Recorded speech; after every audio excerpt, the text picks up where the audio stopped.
With us right now, but Bravo and Golden Boy back in the booth here for game number 3. Cannot wait to jump in. If you're just joining us, welcome to game number 3 of 5. Our favorites. They are the 5-time, and they are only with 23 points. Liquid Blue biting at their heels with 22. That is your top 4. NRG not too far off in 5th place. So now excited to see exactly what game number 3 holds. Of course, a little bit of a pivotal game in the series, and it will really determine who has their backs against the walls for the final set. NRG with just even tighter shot calls and even more coordination. I think when we're specifically looking at their oldest roster with both Dizzy and Ace, with a little bit of engagement here though for Complexity, by the way. As we mentioned, your team is in 2nd place right now, so they're going to need to be careful here and fight through. Reptar's the first one to go down. Mirko goes down as well though, and now Monsoon is in trouble, and this really should be it unless he can somehow queue out and allow the third party to give him a get-out-of-jail-free card. And for the moment, he is trying desperately to get away, but this is going to be tricky. I'm not sure if he's able to do this. Some way, somehow survives. Can he, with a shred of health here? Yes, he does. Somehow makes it out of that scenario. He was actually stunned, Brav, during his choke point. Those choke points, though, on World's Edge, they definitely get you. This is tough for Monsoon because this is not, for example, him coming into a game 5 with a comfortable lead where he can try to solo this. This is a game 3, right? We are mid-series. On top of Sorting Factory, they're just going to regain control here. And they already have the insights from the beacon of the next ring. So as Bravo did mention, they'll be going everywhere essentially but Harvesters towards Tree, Dome, and Sorting Factory. So Monsoon over at Harvesters is going to have to hit a rotation. Looks like Rogue's in a pretty rough spot here. Another team that we've seen do some big things. We saw them make some noise in GLL. You mentioned it earlier in kind of our off-air discussion. We haven't seen them really pop off. I was thinking that the ALGS run for them will look different. To be honest, they've gotten back to a little bit less consistency, which is unfortunate for that side. Still has a life. Someone else who still has a life and is back in this broadcast is the man Golden Boy himself. So I'm going to go ahead and throw it back to Golden Boy to let the OG Halo duo call it for you guys. Golden Boy, take it away, my friend. Thank you so much, Fallout, and apologies for that one there, friends. As you know, the trials and tribulations of an online broadcast would always creep up at you at the very last moment, but luckily my internet connection here in New York held strong. So I'm back in the action, folks, and let's just go ahead and break down what we've seen so far, Bravo. And we got ROG still going to be in this one. Thankfully for them, they've kind of had a few rough games recently, and hoping to see them kind of bounce back in the mid-game here as we're in game 3. First of all, dude, it's good to have you back. I was worried about you. It's good to be back, bro. It's good to be back, I was, not gonna lie, I was worried about you. Dude, I was a little formal there for a moment. I'm sorry, dog. Yeah, I'm just like, dude, I'm glad you're alive. Dude, it was crazy stuff, man. It was crazy stuff. But here we are. We hold it down. We hold it down for the Apex community. You know what I'm saying, baby? That's it. Absolutely. Speaking of, Rebel Esports able to hit a Q into a TP to somehow stay alive into a bat and get both of his teammates back in this game, and they will now live to fight through it. We thought it was maybe going to have to be a Monsoon crazy solo run. Instead, he's got his whole team back in the game. Those are the kind of friends that you want in your games, people. You want your friends that are going to be able to bring you back in and keep you going in this game, because you ain't done until the fat lady sings. And you also want, it's true, you also want friends that aren't afraid to punch you. That's true, too. I was going to mention that. Yeah, you know, just go in there and wallop them a few times. You know, punch him like, through. Get him back in the door quickly. You're tired of your crawling. Just hurry up. Respect that, though. Be quicker. Be quicker, be better. Land is still in this one, folks. Hostile over there. And what are we looking for the pull here? Because this is looking quite interesting, Bravo. Oh boy. Okay, so we're going to go ahead and get that up on the screen to show you exactly where this is going. But everyone who is at Tree needs to head east. Everyone who's at Sorting is screwed, and people who are still at Dome are still going to need to move even further. Tempest and Mollis, who you guys, you know, have seen before in the past. The Yeet squad, they got yeeted out of game 2, though, early on, by the way, finishing in 16th place. This time around, looking to stay in this. She's going to be pushing around the left side over here, and Six is going to get tagged up quite a bit. Nighthawk's also going to be down as well to very low amounts of HP there. His shields are going to whittle down. You'll have that Watson generator to try and bring back some shields, but it won't do so quickly. Mopork, though, pushes him back, and they are able to take out RCO. That fight looked like it could have gone real poor, real quickly for Rebel, but they will continue to fight on in this game. Yeah, really nice stuff from Rebel to stay alive. They're obviously using the slow heal quite a bit. It actually made quite a difference, but the biggest thing was those 2 PK breaks that came in at a perfect time. Really great Peacekeeper shots that are able to essentially allow the team to mop up those kills on RCO. Great stuff from Rebel. Now 17 spawned up. If you'll allow me to geek out for a moment, if there's one thing I like, it's the sound of shields breaking when you hit a glorious Peacekeeper on it. It's just the best thing. It feels so good. Now, what isn't feeling good is the boosted bandits. They're going to be in a rough spot too. Above as well. They were getting shot from all different angles, and it seems like Mercy did get cleaned up, so that is going to be the end for the boosted bandits. We're now down to 15 teams. And GB, it is exactly what we expected with this next circle pull. It is essentially dead on, maybe you could say a little bit further southeast, but is dead on that choke into Dome. And this is exactly, every team in this lobby will have played this many, many times. There's not going to be a ton of surprises here. The key that you want to point out is that essentially 1 to 2 teams is going to have the middle of the choke, as we see a little bit more cleanup here on NRG. 1 to 2 teams are going to have the center of the choke. You're actually seeing Rogue here on your screen, as they're going to have to be making moves out of Dome and further Gurgle. And this is so interesting. I'm so glad we got to see the map for just a second there from the observers, because this is not actually how this typically plays out, where at this stage teams are now fighting just now for this choke. You saw Rogue was over there. You now see Land is over here as well. And actually a high number of teams are still on the north side of this circle, and they're still only making their way in towards from sorting and tree area, which is really interesting. Q here though from Team. Oh yeah, and Team trying to get in there, but that is Squidward out of here. Unfortunately for them. Ridiculous though, looking at the teams that are going to be left standing, you're going to have Rogue, you're going to have Land as well, you have RCO and TSM. TSM is still very much in this battle, but they do have one player, I think it's going to be Reps, that has just white armor, so kind of awkward for him to have to deal with that with the white armor, but he should be able to switch out if he does manage to do so, and they can clean up some of the players that will be dragged down here as the circle begins to collapse. 5 teams remaining, Bravo. We're getting down to the final moments. So TSM actually making a very late push. They're like some of the furthest out right now, and finally they're going to be engaging off screen, so we're going to keep an eye on their POVs as well through this here. I don't know, man. I'm kind of liking what Liquid's got going on here. They have that gold devotion, that weapon. We saw it in the EU finals, how good it could be in the hands of the right person, and all of these players at this point in time are basically the right person with the skill that they bring to the table. Liquid's going to be able to clear out one of the squads there, and that is a TSM's member goes down. Reps, he's going to be out of this one. Aberleli is done too. The only player left alive for TSM is going to be Imperial How. He manages to stay alive long enough to remain in the top 3 and net himself and his team 7 points. Finally, he's going to get cleaned up though.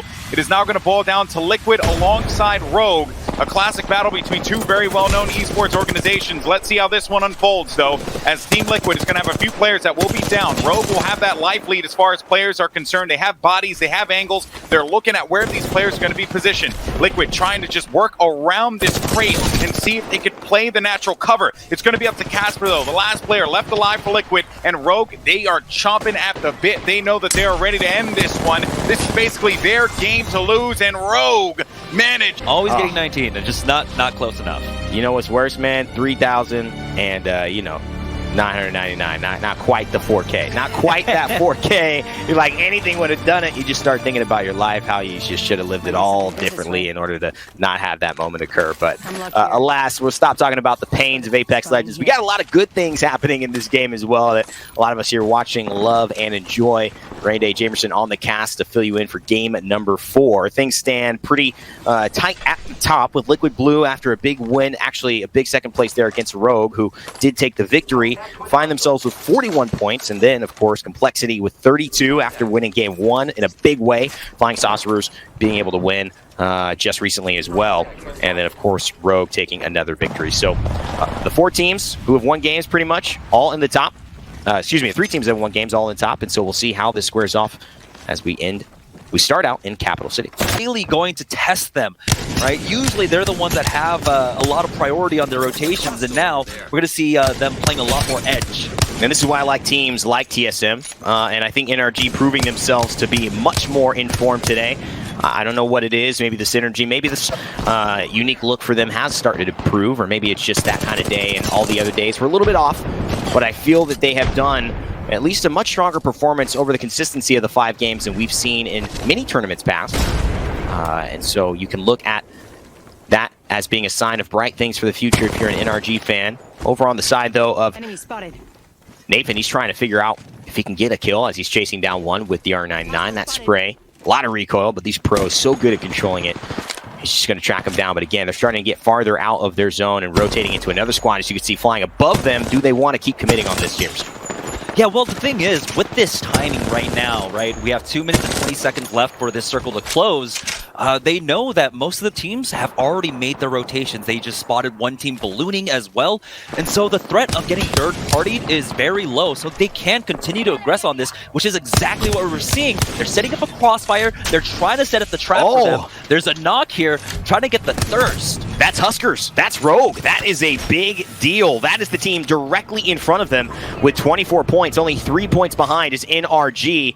If they were to somehow get a win here, putting themselves in contention for first in this overall tournament, it would be a very special thing, since they have been having some ups and downs, of course, and some roster swaps over the course of this year's competitive scene. And they've already downed Huskers here. Smith Accelerant in the pocket, logically here. Former SSG member now holding down this building, already early rotate towards that Lava City side. Yeah, this is what we're used to seeing, as we see on the minimap here. Every team, basically 15 teams already inside Lava City proper. On the south side, the Flying Saucerorrs not able to secure a building yet, but they do secure some great kills. And honestly, they can play this side. You have to imagine that not too many teams are going to be rotating from the south here. So all they have to really do is just stay behind this rock, wait out the zones, wait out the time, and just clear their back. Make sure that no one rotates in from the west and the south. A lot of truth to that as well. I mean, different ways to go about this, but at the end of the day, we've seen this circle many times in competitive, and we've seen it many times over the last online tournaments as well. We mentioned in the start of Europe, and we now mention here as well in the beginning, actually the end of NA last week, with that amazing TSM nade. I wonder if this will spell deja vu for the TSM boys, or if it'll be a little harder this time around, seeing that they gave up some of their, I would say, one of their best tricks in that moment to get the results. And cracks the white armor there. They've got to be careful.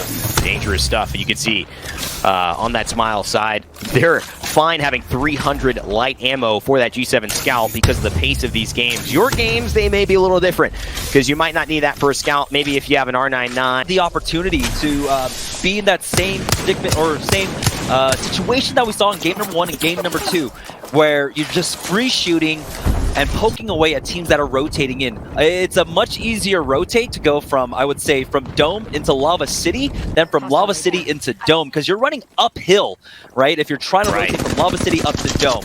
Right. And so that's why they're positioning there. I really like it right now. We're on board with Rogue, who were also able to get the res early on. I believe it was Husker. Soon, considering he's the only one that would have been able to revive himself really easily with that raid portal. This is very interesting now as we see Smile getting cleaned up. And so last we saw them, they were on the western edge, and they decided to try and go for Lava City. They thought there.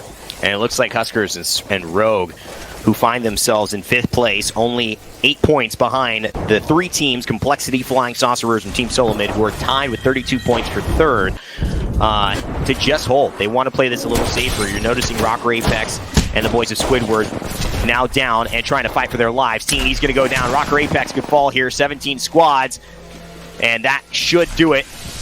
Those kill points. We're on the cusp of getting into placement points threshold. We're at 16 teams left, so you just want to try and survive for that one extra point here. And look at this. The Happy Campers Fury trying to get to safety. They're making a rotation because this man has 4 wingman bullets and 19 shotgun pellets. And so he's going to have to get some heavy from his teammates, but they just may not have it. The rotation might have happened early enough to where they don't have anything else. And everyone that they fought, they have not been able to loot. So that should be an interesting one. Back with Logically and the boys. Force What, he goes down right away, and Logically could be in trouble. That is Mirko and Complexity who may move in on the Havoc damage. It's just not enough to stop Monsoon from getting the kill.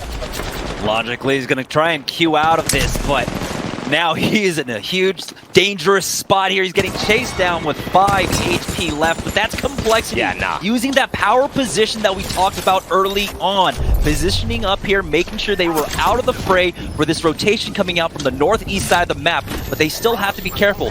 They'll be able to recover a lot of good utility here coming into the late game. This is a huge pickup for complexity. And like you mentioned, Jamerson, things a little different than what many teams who had rotated earlier thought. It's not the same circle from last weekend's finals with TSM and that grenade play you might have seen over Twitter being shared. But no, this is a full rotate for most of those teams. Sniper abusers as well, and you can see the chaos is occurring. 12 squads, 11 squads left. TSM, Hal finds Mirko. BCJ actually gets the kill, and Huskers, and Drop goes down. Rogue is out of the fight. TSM, though, finding kills. Meanwhile, and Monsoon and all of Complexity, except for Mirko, still alive. Yeah, that's a huge bubble for Complexity, allows them to reset. They did lose Mirko. I think Mirko got caught inside a death box there on that rotation as Monsoon was trying to port them into safety. It just was not down in time, and he goes down. Monsoon surviving with 1 HP, and here comes an Arc Star. We'll see if he gets off the heel, and no, he doesn't. Oh.